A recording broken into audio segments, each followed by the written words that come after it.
y muchas gracias por acompañarnos hoy. Soy Paula Benavides, presidenta ejecutiva de Espacio Público. Quiero darles una cordial bienvenida a este seminario internacional Hablemos de la Constitución. Hoy, 4 de agosto, estamos a justo un mes de una elección histórica en nuestro país.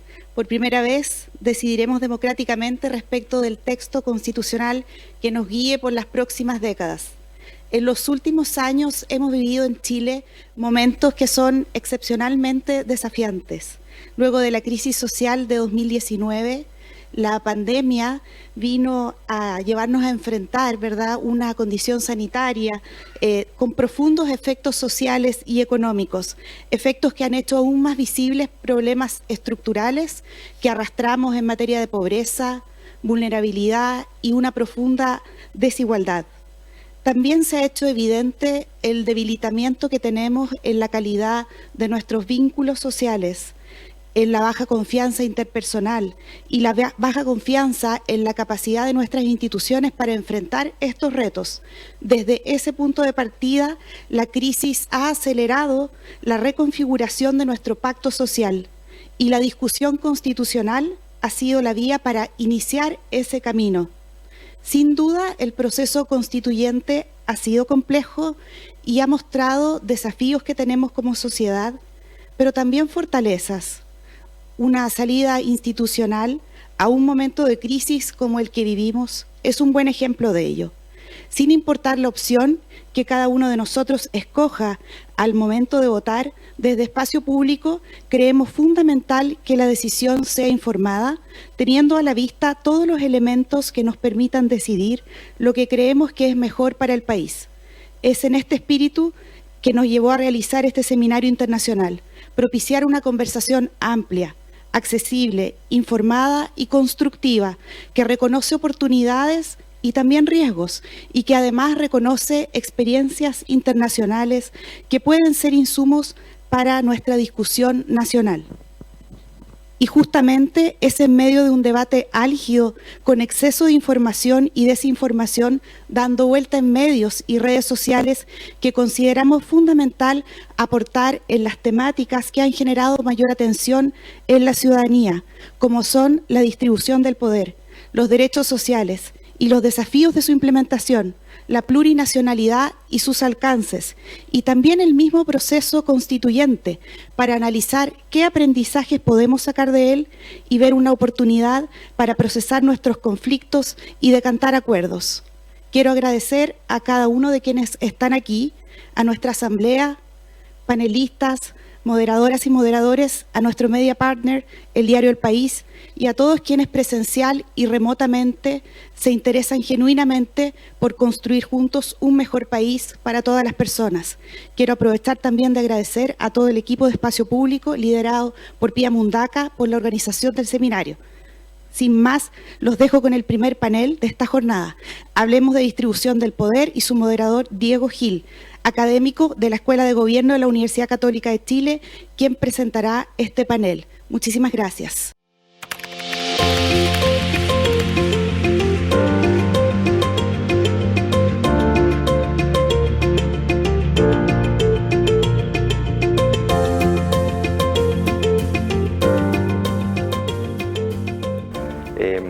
En este panel vamos a discutir sobre uno de los temas claves de la propuesta de nueva Constitución, que es el tema de la distribución del poder.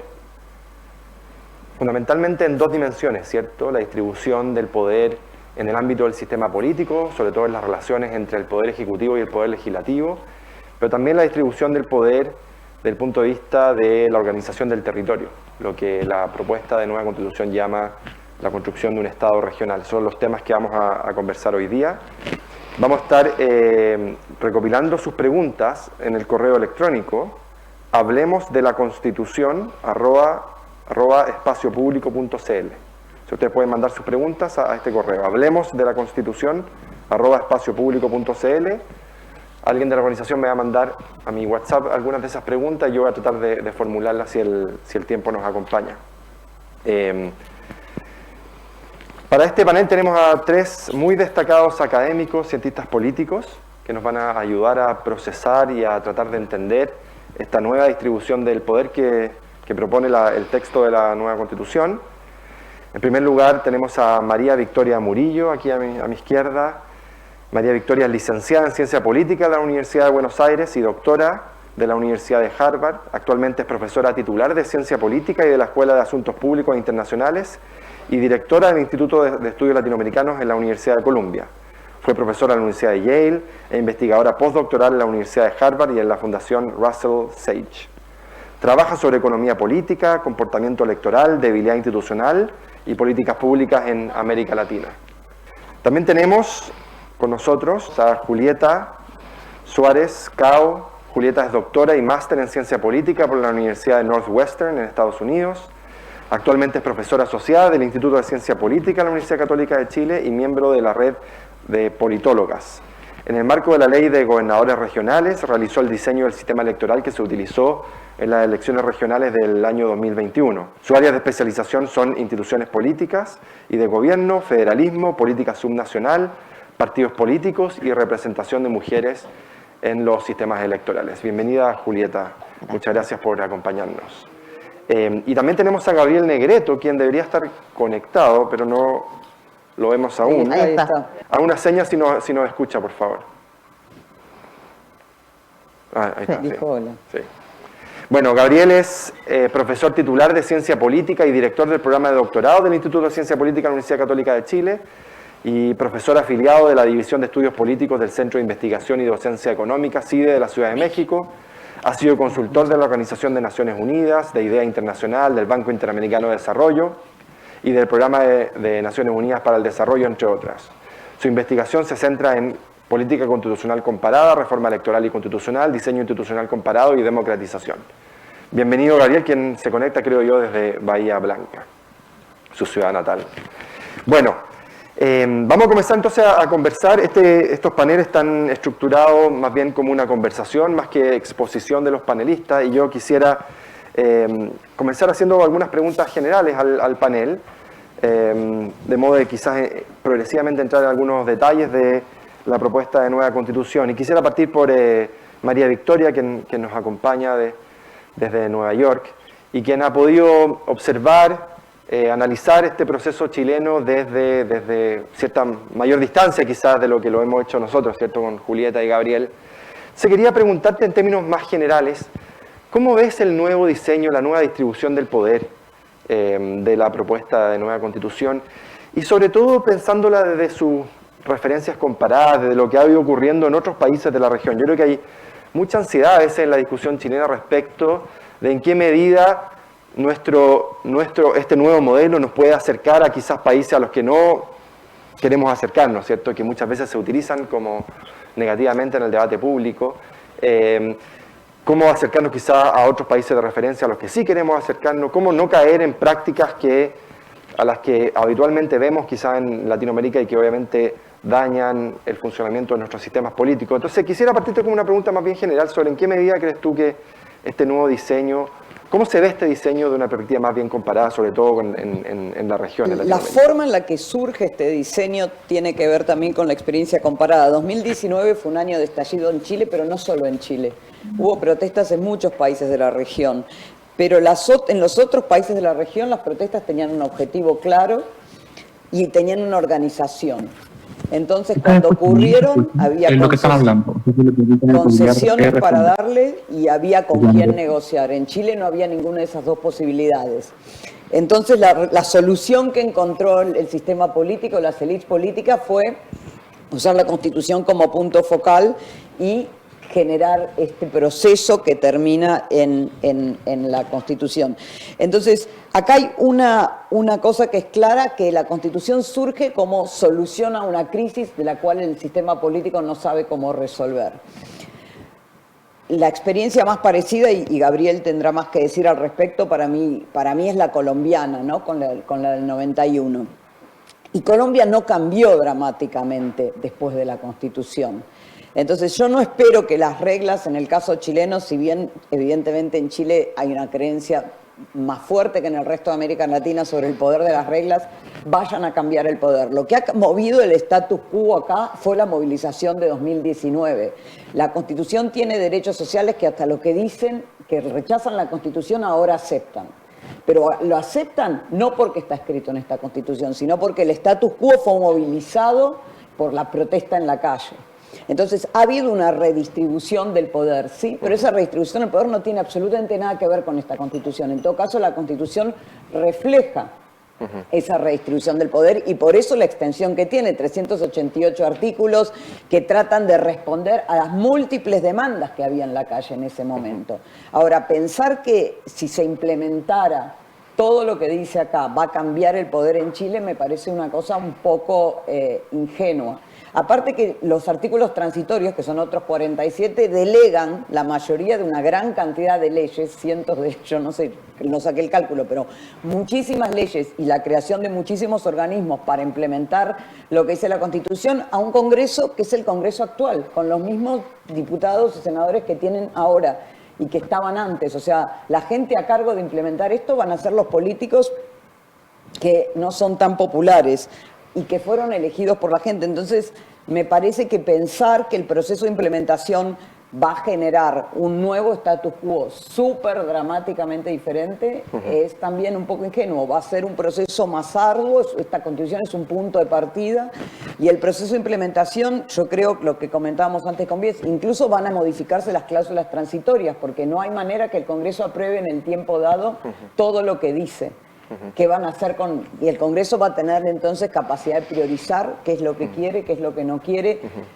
Me parece que no va a ser una Constitución, sí, ya se movió el status quo, sí redistribuye poder, en el sentido de ser una Constitución muy inclusiva, con el tema paritario, con el tema indígena, las innovaciones en lo que hace a medio ambiente. Esa es la razón por la cual en el mundo, todo el mundo, o sea, si en el mundo hay una gran atención al proceso, y sobre todo por estas innovaciones, sobre todo por el tema paritario, el tema indígena y el tema medioambiental, que son innovaciones a nivel mundial. Pero que en Chile el cambio sea dramático el día que se apruebe, si se aprueba, me parece que no va a ser tan así. Julieta, quería preguntarte sobre esta nueva idea que surge de la propuesta de nueva Constitución sobre el Estado regional, que es un capítulo, desde los capítulos que a mi modo de ver es más difícil de entender bien sus implicancias, ¿cierto? No sé si tú pudieras comentar en rasgos generales este compromiso de la nueva Constitución con el Estado regional, qué características centrales tiene y qué implicancias debiésemos esperar, digamos, de este nuevo diseño que quiere avanzar hacia un Estado regional en Chile. No es que vaya a cambiar de un día para el otro, pero tengamos en cuenta también cuál es el status quo actual, de dónde venimos, ¿no? Y en ese sentido, con respecto a la redistribución territorial del poder, en Chile la vara está muy baja. Entonces, cualquier movimiento, digamos, hacia una mayor descentralización implica una redistribución del poder en el estado más centralizado de los países grandes, digamos, de la región, y en el estado más centralizado de la OCDE de los países democráticos, ¿no? Entonces, ¿qué es esta idea de estado regional? ¿Es lo mismo que un estado federal? No, no es lo mismo que un estado federal. Y en ese sentido lo podemos ver como un tipo un poco intermedio entre un estado unitario descentralizado, no el actual, que es un estado unitario centralizado, y un Estado federal. ¿Cuál es para mí la diferencia clave? Que los estatutos que se van a dar las regiones tienen que ser aprobadas por el Congreso. ¿Sí? En un Estado federal, los estados, las provincias, las regiones se dan sus propias constituciones y eso no pasa en Estados Unidos por la Cámara de Representantes y por el Senado, no pasa en Brasil, por el bicameralismo nacional, no pasa ni en Argentina ni en México, ¿no? Entonces, una diferencia importante y que hace que la regionalización o que el poder de las regiones sea un poco más acotado es esta idea de que el estatuto regional que se van a dar las propias regiones, para entrar en vigencia va a tener que ser aprobado por la Cámara Baja y por la nueva Cámara Alta, por la Cámara de las Regiones, ¿no? Después podemos pensar el nivel de autogobierno. ¿Cuánto poder van a tener estas regiones? Y ahí la literatura nos habla de 3 tipos de descentralización. Las que transfieren autoridad, que es la descentralización política, las que transfieren responsabilidades, que es la descentralización administrativa, y las que transfieren recursos, que es la descentralización fiscal. La nueva Constitución avanza mucho en descentralización política, de vuelta, porque la vara está muy baja. Elegimos por primera vez gobernaciones regionales el año pasado, ¿no?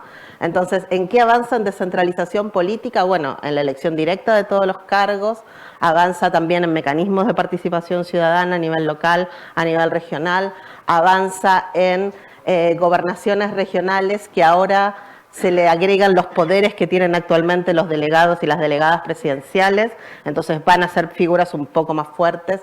Avanza lo mismo en asambleas regionales que no van a ser legislaturas regionales, pero que van a tener un poco más de poder de lo que tiene ahora los consejos regionales. Y avanza también en esta idea de consejo de gobernaciones y en una Cámara de las Regiones que, a diferencia del Senado actual, va a representar a las regiones en pie de igualdad. Y eso hace que a nivel de legislación nacional las regiones tengan otro impacto. Cuando hablamos de bicameralismo, hablamos de bicameralismos fuertes y débiles.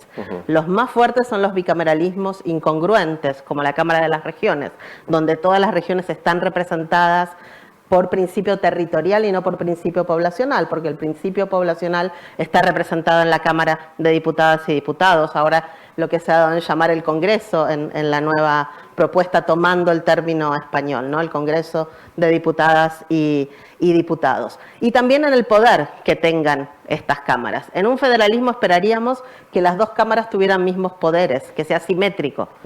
La nueva Constitución lo que propone es un bicameralismo asimétrico, con la Cámara de las Regiones, que de vuelta va a estar muy sobrerepresentada, porque Aysén va a tener la misma representación que Valparaíso, porque Atacama va a tener la misma representación que la región metropolitana, y se va a ocupar principalmente de asuntos regionales, que igual es una lista bastante extensa que incluye temáticas súper relevantes como presupuesto, reforma constitucional, por ejemplo, y otras más. Pero al no ser un Estado federal, los otros temas que traten sobre legislación en relación con la población va a ser vista principalmente por el Congreso, ¿no? Por la Cámara Baja. Entonces, en ese sentido yo veo una distribución importante de poder hacia las regiones, pero coincido mucho con Vicky. Primero, que la propuesta lo que hace es poner un piso mínimo, ¿no? Y muchas de las cosas de implementación, en especial en descentralización administrativa y fiscal, quedan a la ley. Ahora, va a ser más difícil recentralizar, porque ahí sí vas a necesitar una reforma constitucional debido a este piso mínimo, ¿no? Pero de todas maneras, para llegar a una regionalización más profunda, vas a necesitar un proceso de implementación relativamente largo. Perfecto, muchas gracias. Gabriel, nos escucha ahora, creo, ¿cierto? ¿Gabriel? Yo te escucho perfecto, Ya, sí. Sí, ahora te escuchamos. ¿Ustedes me escuchan? Sí. Gabriel, quería ahora darte la palabra a ti para que hicieras algunos comentarios sobre el régimen de gobierno propiamente tal, sobre la relación la nueva relación entre el Congreso y el Poder Ejecutivo que propone el nuevo texto constitucional. Julieta ya mencionó y comentó las características centrales de la descentralización del poder a nivel territorial, pero quería preguntarte sobre la relación entre Ejecutivo y Congreso en la nueva propuesta. ¿Cuáles son para ti las principales virtudes de este nuevo diseño y quizás cuáles son las principales limitaciones?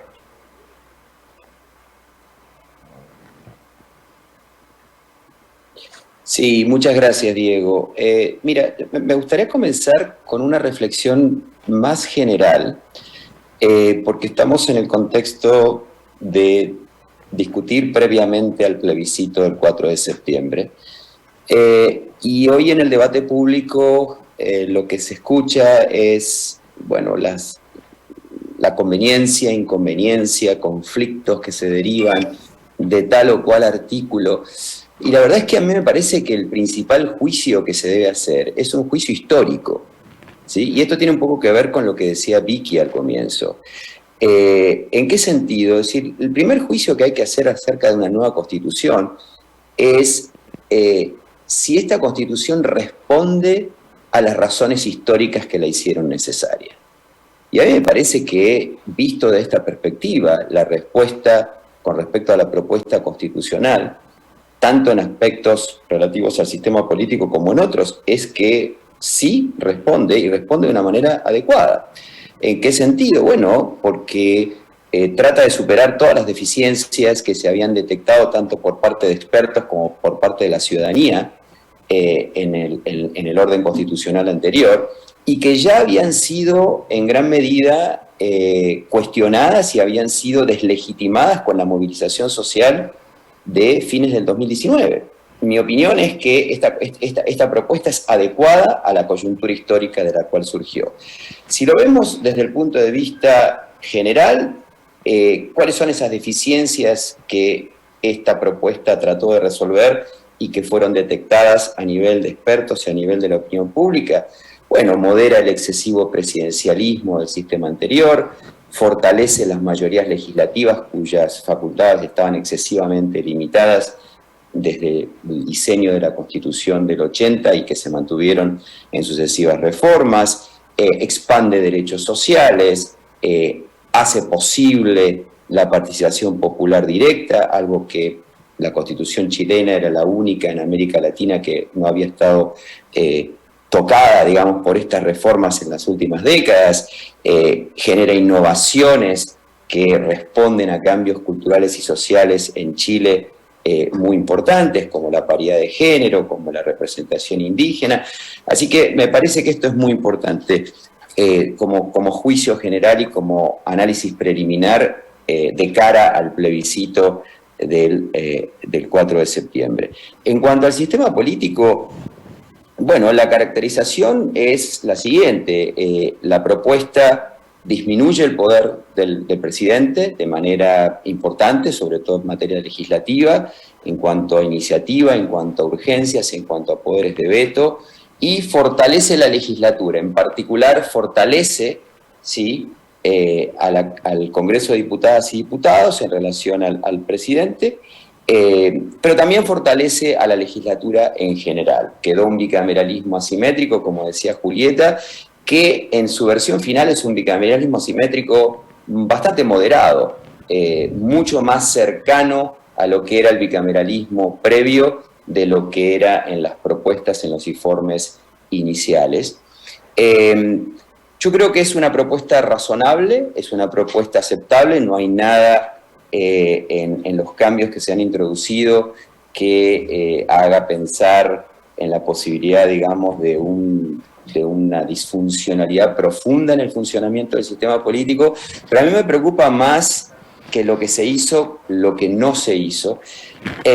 Y lo que no se hizo fue justamente tomar en cuenta que al fortalecer a la legislatura, al fortalecer al Congreso de Diputadas y Diputados, al hacerle compartir la iniciativa legislativa, por ejemplo en materia de leyes que generan gastos, al disminuir los poderes del veto del presidente, se le está dando mayor poder a unas mayorías legislativas que, dada la fragmentación del sistema partidario, van a ser mayorías legislativas incoherentes e inconexas.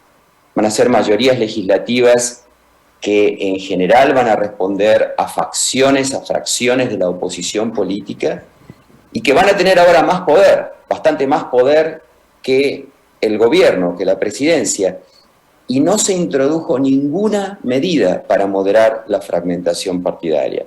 En su momento se había discutido, yo lo apoyé públicamente, me parecía que era una medida importantísima, por ejemplo, que la elección del Congreso de Diputadas y Diputadas se hiciera de manera simultánea con la segunda vuelta de la elección presidencial para disciplinar el voto, para que se distribuyera asientos en la legislatura de manera acorde a las dos principales coaliciones o partidos que compitieran en la segunda vuelta. Eso no se introdujo, en particular porque creo que todos se vieron en una situación minoritaria y sospecharon, digamos, o tuvieron desconfianza de tomar una medida que pudiera penalizarlos en próximas elecciones. Y eso me parece que sí es una deficiencia, el diseño, una deficiencia que existía desde antes, pero que ahora se agrava, ¿sí?, con el fortalecimiento de la legislatura y el debilitamiento del Ejecutivo. ¿Por qué? Porque lejos de llevarnos a un escenario, como algunos han dicho, de que esto podría llevar a un gobierno unificado, al estilo chavista, donde un presidente controle un Congreso que ahora es todopoderoso y demás, lo que nos lleva es un escenario mucho más cercano a la ingobernabilidad, es decir, a gobiernos rehenes de mayorías incoherentes, opositoras, que lo que van a hacer es utilizar el mayor poder que ahora tienen a través de la Constitución para bloquear la acción de gobierno, para dificultar la acción de gobierno, ¿sí? pero que van a tener muy poca capacidad para organizarse y poder legislar por sí mismas, que por cierto no lo pueden hacer, porque el presidente sigue teniendo poderes importantes y sin el apoyo del presidente tampoco se puede gobernar. Así que eso es lo que a mí más me preocupa, lo que no se hizo en un contexto donde se fortaleció la legislatura, se fortaleció en particular el Congreso, se debilitó al presidente, pero no se hizo nada para moderar la excesiva fragmentación partidaria que hoy afecta al sistema político chileno. Perfecto. No, muy interesante. Gracias. Quería conectar, de hecho, esos últimos comentarios que tú hiciste con una pregunta que quisiera hacerle a Vicky, quien ha estudiado extensamente la relación entre el sistema político y la política económica, la política fiscal, ¿cierto? Y yo creo que sobre todo en sectores más bien de expertos, economistas, hay bastante ansiedad respecto de cuáles son las implicancias fiscales de este nuevo diseño constitucional. Vamos a tener la oportunidad de hablar en otro panel sobre derechos sociales y sobre estas nuevas expectativas normativas que introduce el nuevo texto, que obviamente van a requerir bastante financiamiento, y hay algunas estimaciones que se han ido elaborando. Pero quisiera preguntarte a ti sobre este nuevo diseño institucional y cuáles son más bien las implicancias fiscales que podría tener esta nueva arquitectura del poder que propone la propuesta de nueva Constitución, en dos sentidos. Uno tiene que ver con la pérdida que tiene el presidente ahora desde el punto de vista de la iniciativa exclusiva, este veto ex ante que tenía en materia fiscal. Ahora este veto se transforma en un veto ex post y por lo tanto los parlamentarios pueden introducir iniciativas con gasto fiscal y obviamente eso va a involucrar bastante presión hacia el Ejecutivo. Y lo otro tiene que ver con la autonomía financiera presupuestaria que establece la Constitución para las entidades regionales, que si bien deberá ser definido por el Congreso en el futuro, sí ha generado bastante preocupación en algunos sectores respecto de qué implicancias podría tener. Tú que has estudiado la política fiscal latinoamericana, ¿qué podríamos esperar? ¿Qué riesgos presenta o quizás qué oportunidades también presenta este nuevo diseño institucional respecto de la política económica y fiscal? Sí, voy a tomar algo que dijo Gabriel en respuesta a tu pregunta. O sea, Gabriel quiere que la Constitución, como todos quisieron, responda al momento histórico y a la fragmentación del sistema de partidos. Desde mi perspectiva, esto es un momento particular. No sabemos cuál va a ser el problema que va a haber futuro o la organización del sistema de partidos futuro. O sea que yo le delegaría a una ley, como en muchos países, la resolución de cómo se organizan los partidos políticos. Los partidos políticos en Chile tienen muchos problemas que no tienen que ver solo con los partidos, sino con la falta de organización. No han sido reemplazados por otros, como en otros países de la región, que cada vez que hay crisis de partidos surge alguien que aprovecha la oportunidad y crea un nuevo partido, como ha ocurrido en casi todos los países de la región, con excepción de Perú. Y en el caso chileno eso no ocurre porque no hay organizaciones sociales fuertes también sobre las que montar esos partidos políticos. Entonces, me parece importante para responder tu pregunta, porque uno podría tener, incluso con la solución de Gabriel, una gran coalición de gobierno donde no hay disciplina al interior de la coalición de gobierno, y me parece que tenemos ejemplos en varios países de la región e incluso cercanos en Chile, donde tener dos grandes coaliciones, una de gobierno y una de oposición, no garantiza que al interior de esas coaliciones haya disciplina legislativa. Entonces me parece de nuevo que no es solo un tema de reglas, sino un tema de cuál es la realidad organizativa y lo que representan, quién tiene capacidad real de agregación de intereses y de representación.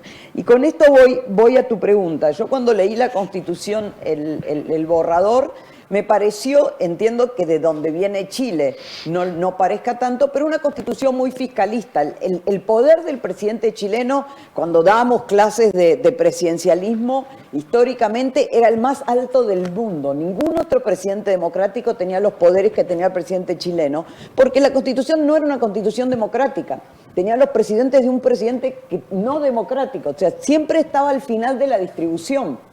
pensar, sobre todo en el contexto del presidencialismo original norteamericano, no taxation without representation, o sea que el presidente es el único que tiene capacidad tributaria y no el Congreso, va contra los principios democráticos esenciales de cómo se piensa la democracia, o sea, no era una constitución democrática. Entonces, me parece que lo que hace el nuevo modelo es moverlo en dirección a una constitución democrática. Los poderes tributarios son del Congreso. Y en ese sentido le da mucho poder de veto al presidente. Hay muchísimo poder de veto fiscal.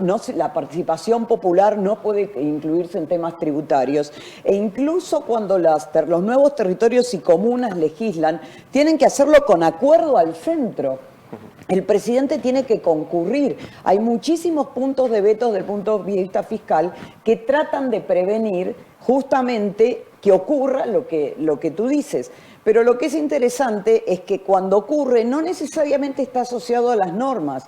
Por lo menos en la experiencia argentina, donde esto ocurre con bastante frecuencia, tiene más que ver con el alineamiento político entre el presidente, los gobernadores y los intendentes. O sea, tiene más que ver con la distribución de poder y con quién detenta el poder local, que lo que tiene que ver con las normas, porque de hecho Argentina, que tiene este problema, tiene la misma Constitución de 1853 con sus modificaciones, y a veces ocurre y a veces no ocurre, y eso tiene que ver con cómo se distribuye el poder y cómo están organizados los partidos de gobierno en los distintos niveles.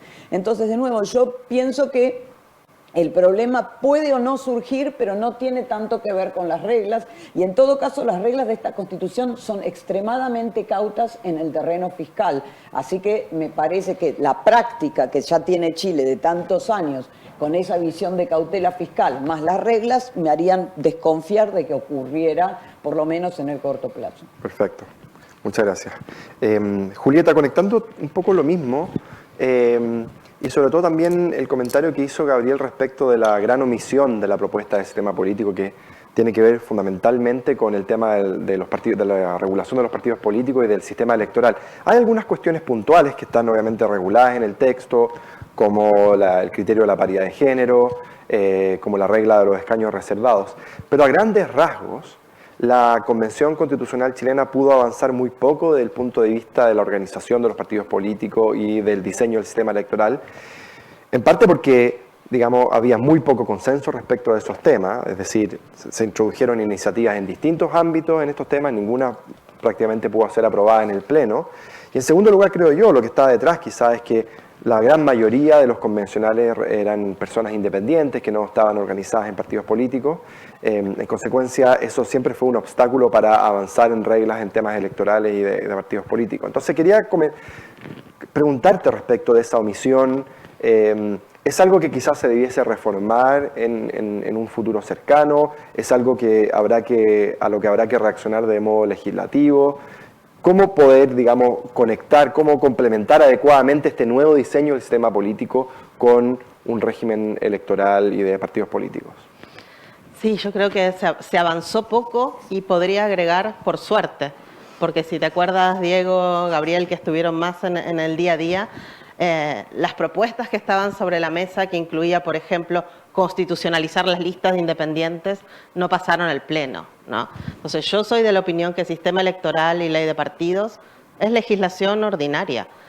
Si pudiera hacer una crítica, le hubiera puesto quizás una supermayoría, un quórum un poco más alto y que no fueran leyes de mayoría simple. Pero no me parece buena idea constitucionalizar sistema electoral y ley de partidos en un contexto además que, un poco haciendo historia, como decían Gabriel y Vicky, esta convención se da en el medio de una desconfianza profunda, ¿no?, hacia las instituciones, hacia las autoridades, hacia el gobierno, hacia la forma de entendernos como sociedad. Entonces, yo debo reconocer que festejé que estos temas quedaran a la ley. Quedan lineamientos importantes, el sistema electoral tiene que ser proporcional. Me parece que viniendo de la historia del binominal y con algunas voces que suenan cada tanto de pasar a un sistema similar al americano. Me parece buena idea que haya quedado constitucionalizada, que el sistema electoral va a tener que ser proporcional. Se hablaba, por ejemplo, de constitucionalizar un umbral de un 4%. Yo era de la idea de que los umbrales se piensan en relación al tamaño de los distritos. Si no tenemos los distritos en la Constitución, tener un número X de umbral tampoco me parecía correcto. Se había hablado de la posibilidad de constitucionalizar la posibilidad de un sistema mixto. A mí me gusta un sistema mixto como el alemán, pero no me gusta un sistema mixto como el mexicano o como el venezolano.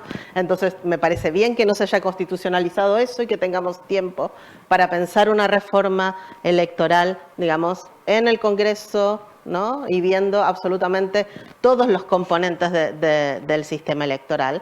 Y también haciéndonos cargo, creo yo, que como bien dice Gabriela, estamos con una fragmentación importante, pero estamos con una fragmentación importante por 2 o 3 grandes instituciones que en Chile, creo yo, nadie se ha atrevido a tocar.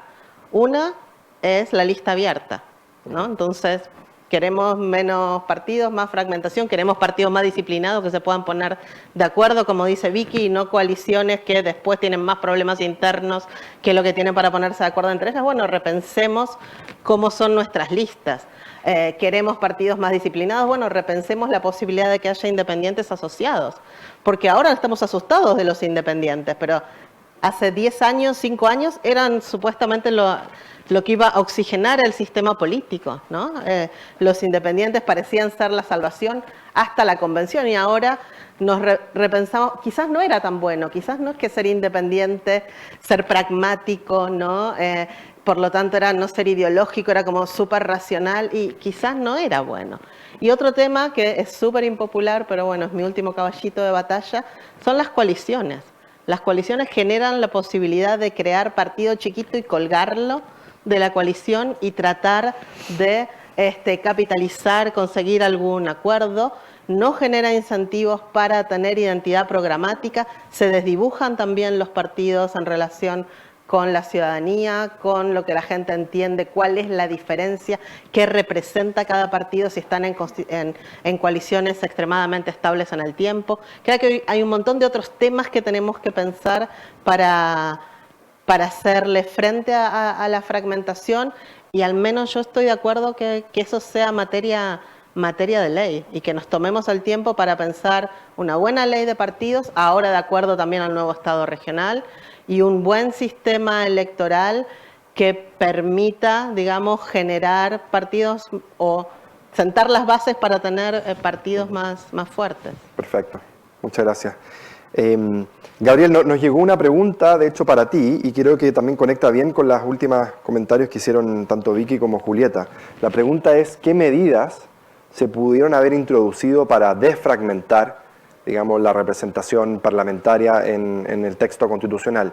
Y a partir de esa pregunta, quisiera que comentaras las observaciones que hicieron tanto Vicky como Julieta.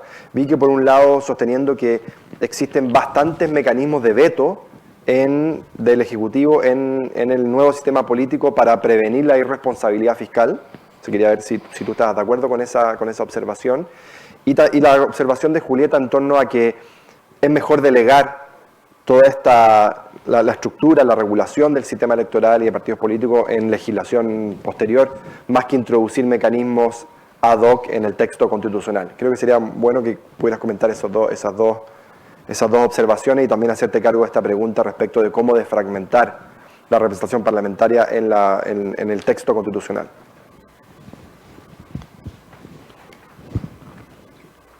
Sí, gracias, Diego. No, yo estoy plenamente de acuerdo con Julieta y de hecho cuando comenté al principio las omisiones que hubo en la Constitución, en realidad no lo debería haber dicho en plural. En verdad estoy pensando en algo muy, muy minimalista, como era la propuesta de que fuera simultánea la elección del Congreso de Diputadas y Diputados con la posible segunda vuelta de la elección presidencial. ¿Por qué? Porque establecimiento de umbrales, aspectos relativos a la fórmula, distritos y demás, todo eso obviamente es el tipo de listas cerradas, listas abiertas. Claro, uno puede pensar en constitucionalizar ciertos aspectos. Me parece que la fórmula general, la proporcionalidad, está bien, pero otros aspectos no, y estoy acá totalmente de acuerdo con Julieta. Sin embargo, yo insistía en este punto relativo a la elección, el ciclo de elección del Congreso, porque eso sí es materia constitucional. Eso no es normalmente en ninguna constitución materia o ninguna constitución. Es en general en la mayor parte de los países materia de regulación constitucional. ¿Cómo es la posibilidad de reelección del presidente? ¿Cómo es si el ciclo de elecciones entre presidente y Congreso es concurrente, mixto o no concurrente? Es decir, esas son materias constitucionales. Y en general, yo creo que la perspectiva acá tiene que ser minimalista, porque efectivamente es necesario tener una discusión mucho más profunda y más aislada acerca de qué se quiere hacer con el sistema electoral, si es que se quiere hacer algo, y con la organización de partidos, donde por supuesto las reglas van a tener una influencia limitada en cuanto a cómo va a transformar esto el sistema de competencia, las preferencias de los votantes, los movimientos que surjan, el cambio de partidos y demás.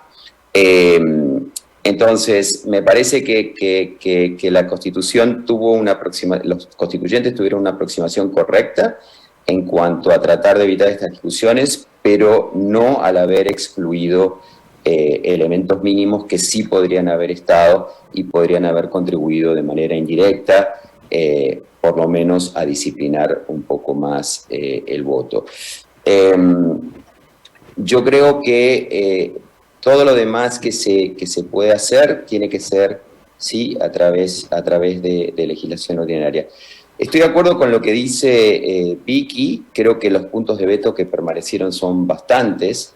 Creo que a pesar de que se disminuyó el poder del presidente, sobre todo en materia legislativa, y que ahora se comparte con la legislatura, de todas formas el presidente sigue teniendo una importante influencia, ¿sí? Y considero que esto es adecuado. ¿Cómo van a funcionar en el futuro las relaciones ejecutivo-legislativo? Bueno, va a depender mucho de la evolución del sistema partidario y de las organizaciones, ¿sí? Pero creo que las reglas que se han adoptado son razonables y que no veo ningún peligro importante en cuanto a un descontrol fiscal, por ejemplo, en el gasto a partir de los cambios que se han hecho. Creo que el presidente conserva todavía una medida de presencia y de influencia importante, si bien que me preocupa, como digo y como dije antes, e insisto, la continuación o la profundización de aspectos que ya hemos visto en el pasado, ¿sí? De presidentes minoritarios con coaliciones débiles, poco disciplinadas y que están presos o son rehenes, digamos, de mayorías opositoras. Y eso me parece que se podría haber resuelto de manera mínima o limitada a través de la Constitución y que va a tener que resolverse en un futuro debate sobre la ley de partidos y la ley electoral. Perfecto, muchas gracias. Quería ahora tomar un punto que mencionó al comienzo, Vicky, y preguntarte a ti misma para profundizar en ese punto que tiene que ver con la legitimidad de las instituciones, ¿cierto? Y que es de hecho una de las causas quizás centrales de lo que ha ido ocurriendo en el último tiempo en Chile, del estallido social, un poco de este proceso constituyente que trata de algún modo de recuperar el vínculo entre la institucionalidad política y la ciudadanía, ¿cierto?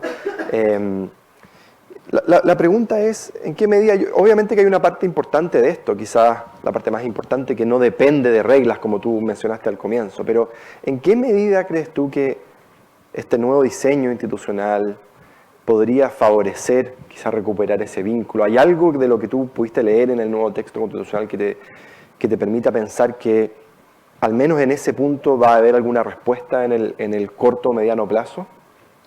Sí, a ver, me parece que lo interesante, y de nuevo el momento histórico, es que había una constitución muy fuerte, que era la constitución del 80, y que el momento de la fortaleza de esa constitución, su capacidad de veto, osificó o contribuyó a osificar al sistema político y a generar el gran descontento. Entonces la respuesta es una constitución que es más bien aspiracional, que es este nuevo borrador constitucional, que tiene características aspiracionales por su momento histórico y por el proceso. El proceso fue muy rápido, con una regla de 2/3, o sea que había que resolver mucho y no era tan fácil ponerse de acuerdo. Entonces, ¿qué hace? La ley delega, pero establece ciertos criterios de inclusión que buscan ganar legitimidad popular. Y eso me parece súper importante. El criterio de paridad responde a una movilización que ya existía en Chile, que tiene bastante tiempo, del movimiento feminista. El criterio de inclusión de los pueblos originarios responde a una realidad de movilización e incluso de conflicto en algunas áreas del país de los pueblos originarios. O sea, ahí el grado de descentralización responde a movilizaciones puntuales a lo largo del país que se sentían excluidos. O sea, la Constitución busca, y es un primer paso, en ganar legitimidad al sistema político que emerge a partir de la inclusión de sectores que ya se habían manifestado fuertemente como descontentos por su exclusión del sistema político. En ese sentido, me parece que es un avance importante.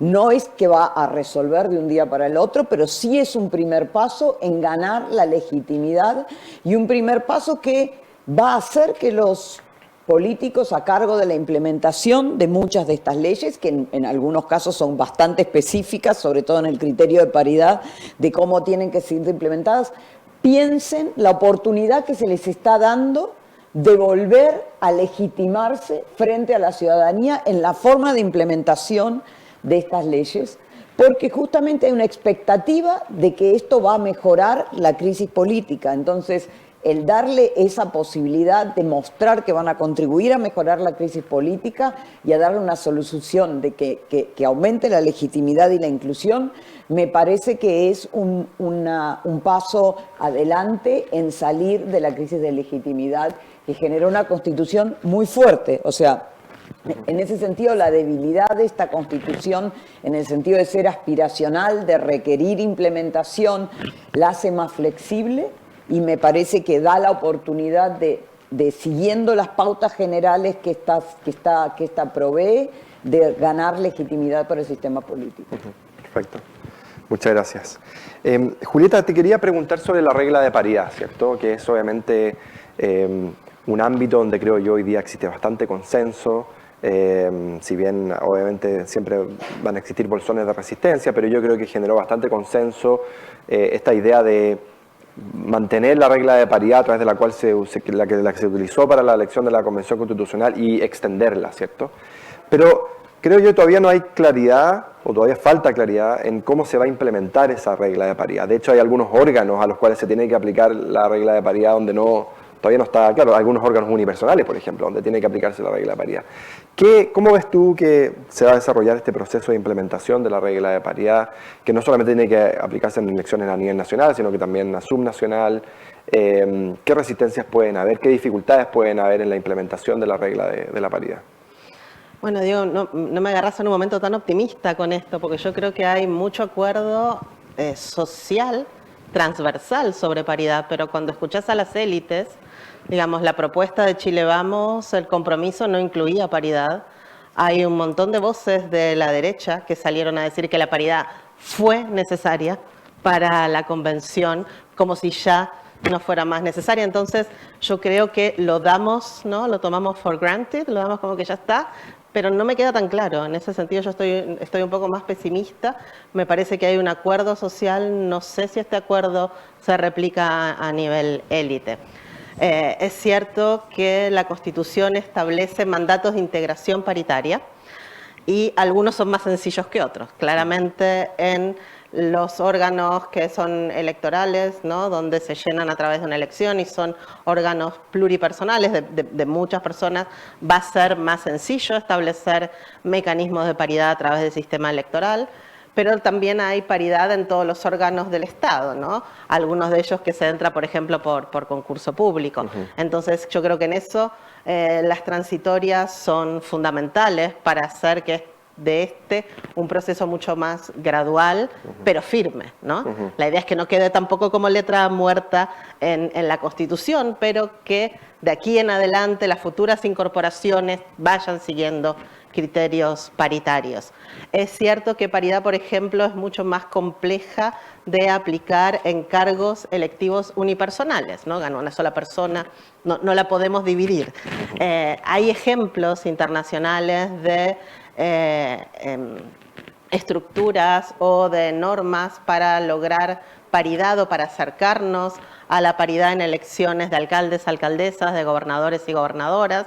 En ese sentido, el ejemplo mexicano es clave, que hace que los partidos tengan que nominar mitad hombres, mitad mujeres a estos cargos y que no puedan poner a las mujeres en cualquier lugar, sino que haya criterios que marquen cuáles son los distritos en los que los partidos, las coaliciones, habitualmente les va mejor y en cuáles les va peor. Pero claramente en cargos unipersonales no podemos garantizar la integración paritaria como sí la podemos garantizar en otros cargos. En cargos pluripersonales, en el Congreso, en las asambleas regionales, en los consejos municipales. Es interesante también que la Constitución, la propuesta de nueva Constitución, da un paso más allá de la paridad entendida como algo binario y una paridad rígida de 50-50, ¿no? Al pensar a la paridad ahora como un piso de un 50% de mujeres que somos el grupo históricamente, ¿no? Dejado de lado de las posiciones de poder y de la toma de decisiones, y además somos más del 50% de la sociedad. Entonces, en ese sentido, me parece que es una innovación importante. Esto sí claramente diría que es una innovación, porque en los demás países con paridad, la paridad es entendida de manera binaria, 50-50, y además abre la posibilidad de que eventualmente cuando el Estado reconozca otros géneros, esto se pueda acomodar a las regulaciones constitucionales paritarias, ¿no? Entonces a mí me parece que es una innovación interesante, que probablemente la veamos en otras partes del mundo prontamente, pero como te digo, no estoy tan convencida, o me agarras en un día un poco más pesimista, y me parece que a nivel élite la paridad no está tan asegurada como creo yo ha permeado, digamos, el sentido común de la sociedad chilena. Perfecto, muchas gracias, interesante. Gabriel, quería hacerte una pregunta sobre una regla de la nueva Constitución que ha suscitado mucha controversia, que es la regla de la reelección presidencial inmediata. Ahora, digamos, hay un cambio importante, porque hasta la Constitución vigente establece que no puede haber reelección inmediata al presidente de la República. Ahora se establece que sí puede haber una reelección inmediata, por solo un término, por un periodo. Esta regla ha suscitado mucho conflicto, y de hecho figuras políticas importantes de la centroizquierda consideran que es una regla que debiese reformarse, o debiese existir un compromiso importante para reformarla, incluso antes de que entrara en vigencia la nueva Constitución, si es que en el plebiscito de salida triunfa el apruebo. ¿Cuál es tu visión de esta regla de la reelección presidencial y de este cambio que se hizo de la Constitución vigente a la propuesta de nueva Constitución?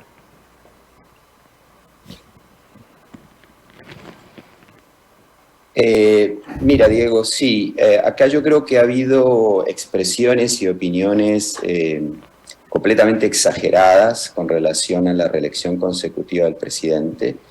La idea de que es regresiva, la idea de que esto puede incrementar el autoritarismo en Chile.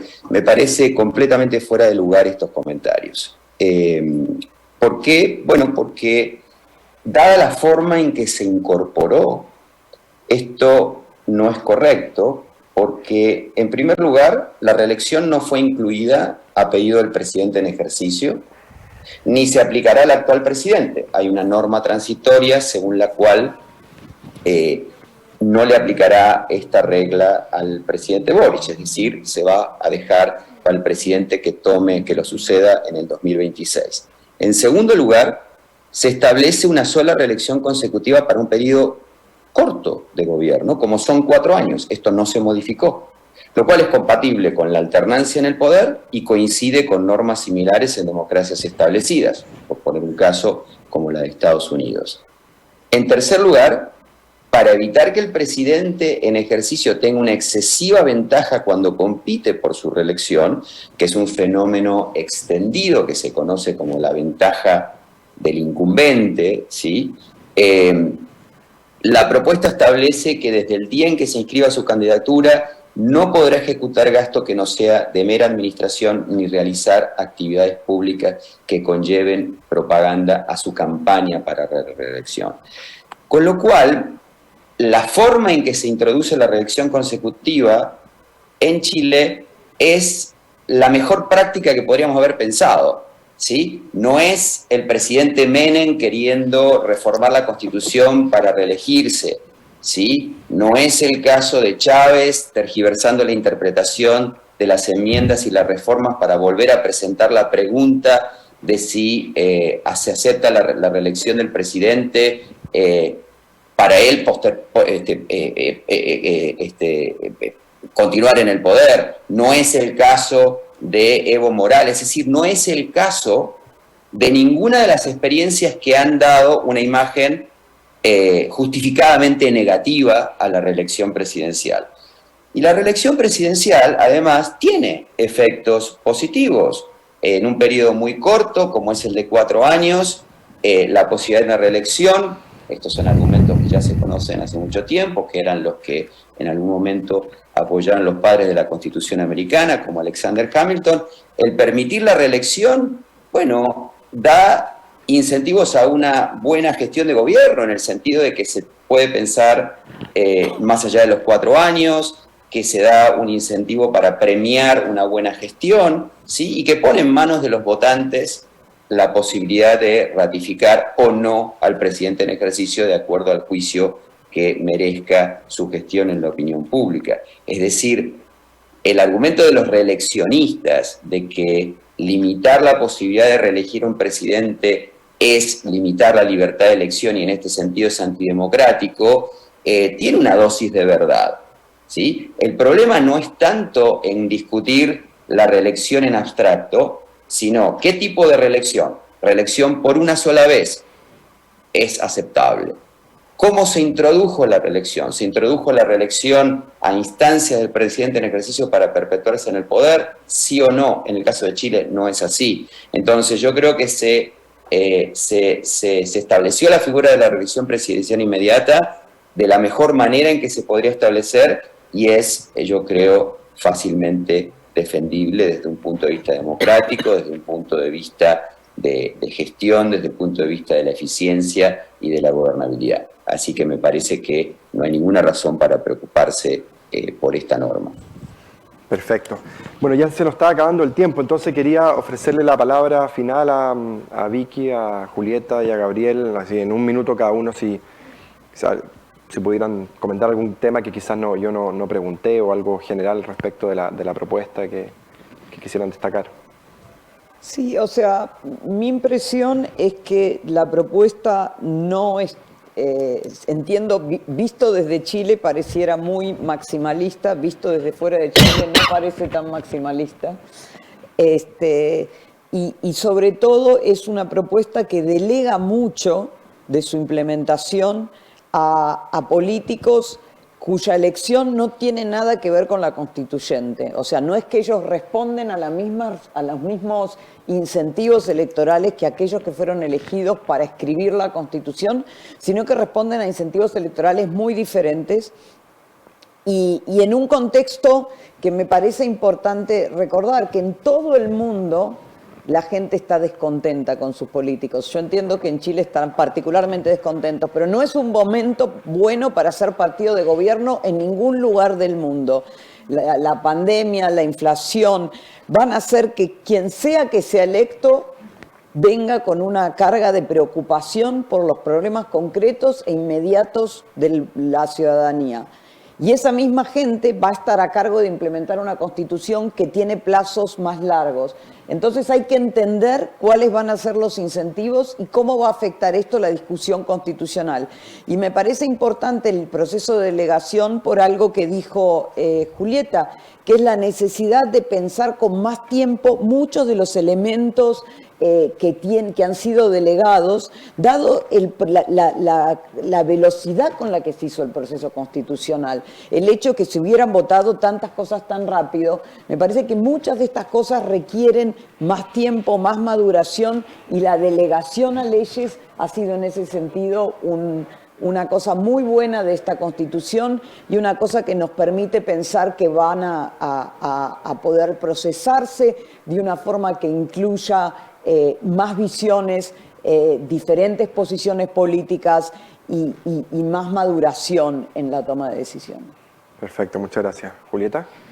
Creo que estamos en una era de desventaja del incumbente, ¿no? Creo que la ciencia política va a tener que volver a pensar estas categorías. Si vemos el mundo, lo que estamos viendo, esto que parece ser un giro a la izquierda en América Latina, yo diría que más bien la desventaja de los incumbentes que un giro ideológico hacia cualquier lado. Yo creo que la propuesta de nueva Constitución se hace cargo de descentralizar el poder y de desconcentrar el poder que tiene en manos del presidente, porque como bien dijo Vicky, la Constitución actual no es una Constitución democrática y es una Constitución que le tiene mucho miedo a la democracia. Yo creo que la propuesta de nueva Constitución apuesta por más democracia. Después veremos la implementación, las prácticas que se dan alrededor de las nuevas instituciones, pero creo que hay una apuesta real por una democratización más profunda desde lo local, lo regional, lo nacional, con participación ciudadana y con repartir el poder dentro también de la democracia representativa. Y en ese caso yo creo que es una buena decisión para Chile, pero el proceso recién empieza. Aún si se aprueba la nueva Constitución, esto yo creo que nos toca una década más de cambios, de ajustes y de aterrizaje de un montón de los principios, de los derechos, de las nuevas formas de relacionarnos en legislación ordinaria. Perfecto. Muchas gracias, Julieta. Gabriel.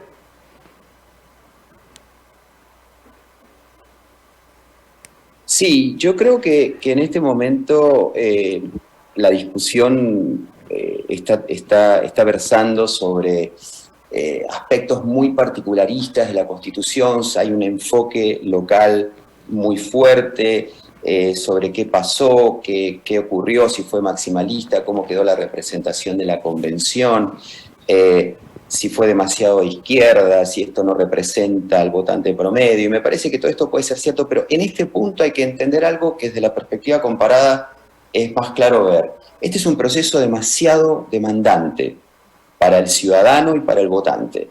En casi todos los procesos constituyentes del mundo donde se exigió que la Constitución se aprobara por mayoría calificada, no se hizo un plebiscito. Es decir, que además de exigir que se apruebe por mayoría calificada, se tenga que ratificar popularmente, es un evento único del proceso constituyente chileno. Y esto le pone una carga al votante muy fuerte, ¿sí? Por eso me parece que es importante que en el debate se oriente cuál debería ser el razonamiento de los votantes ante este proyecto. Y me parece que la concentración no debería ser en tal o cual artículo, en tal o cual tecnicismo, que por otra parte va más allá del interés y de la capacidad de muchos votantes en cuanto a informarse al respecto, sino que tiene que ser un juicio histórico, como dije al principio. Y este juicio histórico tiene que ser si esta Constitución responde o no responde a las razones históricas que la hicieron necesaria. Y a mi juicio la respuesta es positiva. Me parece que esto es lo que debe definir el voto, esto es lo que debe centrarse en el debate, porque es un proceso muy demandante y que supera, ¿sí?, en mucho las capacidades cognitivas del votante promedio, el poder dilucidar, discernir los efectos positivos, negativos que puede tener tal o cual artículo. Que hay ambigüedades, sí, que hay imperfecciones, por supuesto, pero todas las nuevas constituciones, más aún si son innovadoras, si son aspiracionales, tienen problemas de implementación. y se resuelven siempre en el tiempo, a través de prácticas, a través de legislación, a través de interpretación judicial y eventualmente, en los casos más extremos, a través de nuevas enmiendas o reformas en el futuro. Por lo tanto, creo que hay que bajar un poco la ansiedad y poner el juicio en los aspectos más genéricos, que es lo que debe enfocarse la población de cara al plebiscito de septiembre. Perfecto, bueno, muchas gracias. Quiero finalizar el panel agradeciendo profundamente a Vicky, a Julieta y a Gabriel por esta muy interesante conversación. Creo que fue muy instructiva para todos nosotros. Quiero comentarles que obviamente la conferencia sigue, hay muy interesantes paneles que vienen de ahora en adelante, así que ojalá todos se mantengan, digamos, en sintonía y puedan seguir presenciando esta conversación. Y terminamos con un regalito de agradecimiento que prepararon en Espacio Público para los panelistas. Y un aplauso del público, obviamente, a nuestro invitado.